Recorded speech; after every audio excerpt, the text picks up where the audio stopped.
ఈరోజు మనం టమాటా పచ్చడి ఇన్స్టెంట్గా ఎలా చేసుకోవాలో ఒక 5 మినిట్స్లో 5 మినిట్స్లో టమాటా పచ్చడి అయిపోయింది అనమాట. ఎట్లా చేసుకోవాలో చూద్దాము. యాక్చువల్లీ దీనికి నాటు టమాటాలు అయితే సూపర్ టేస్ట్ ఉంటుంది. నేను లాస్ట్ టైం చేశాను నాటు టమాటాలు. అసలు ఎట్లయినా నాటే హైబ్రిడే కాబట్టి నాటు అయితే ఇంకా బాగుంటుంది. ఫస్ట్ నేను ఆయిల్ తీసుకున్నా. ఆయిల్ ఎక్కువ పట్టింది. నెక్స్ట్ టమాటాలన్నీ కోసుకొని మంచిగా మగ్గనివ్వాలి ఒక 15 మినిట్స్.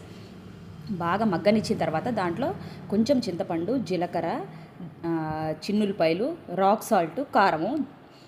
రాక్ సాల్ట్ అంటే కల్లుప్పు వేస్తే టేస్ట్ బాగుంటుంది. నార్మల్ సాల్ట్ కన్నా నాకు ఎందుకో పచ్చళ్ళలో కొంచెం ఈ కల్లుప్పు వేస్తే చాలా బాగుంటుంది టేస్ట్.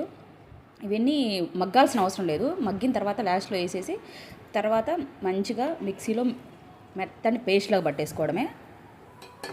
మామూలుగా ఎవ్రీ మిడిల్ క్లాస్ ఫ్యామిలీలో పచ్చడి అనేది రెగ్యులర్గా కామన్గా ఉంటుంది కదా.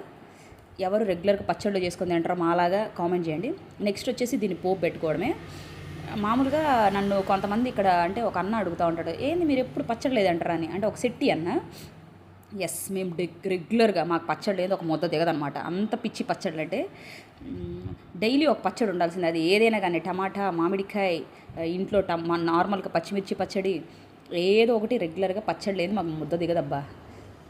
మళ్ళీ వచ్చేసి డైలీ రెగ్యులర్గా ఉదయం టిఫిన్ చేసుకుంటారు కదా, మేము అట్లా కూడా ఏం కాదు. మంచిగా వేడివేడి అన్నం వండుకొని పచ్చడి వేసుకొని తినేస్తాము. అంత పిచ్చి మాకు పచ్చళ్ళు అంటే. నేను ఉదయాన్నే అన్నం తింటా రెగ్యులర్గా అన్నమే తింటాం. మేమేం డైలీ టిఫిన్లు చేసుకోం. సూపర్ ఉంది టేస్ట్ అయితే.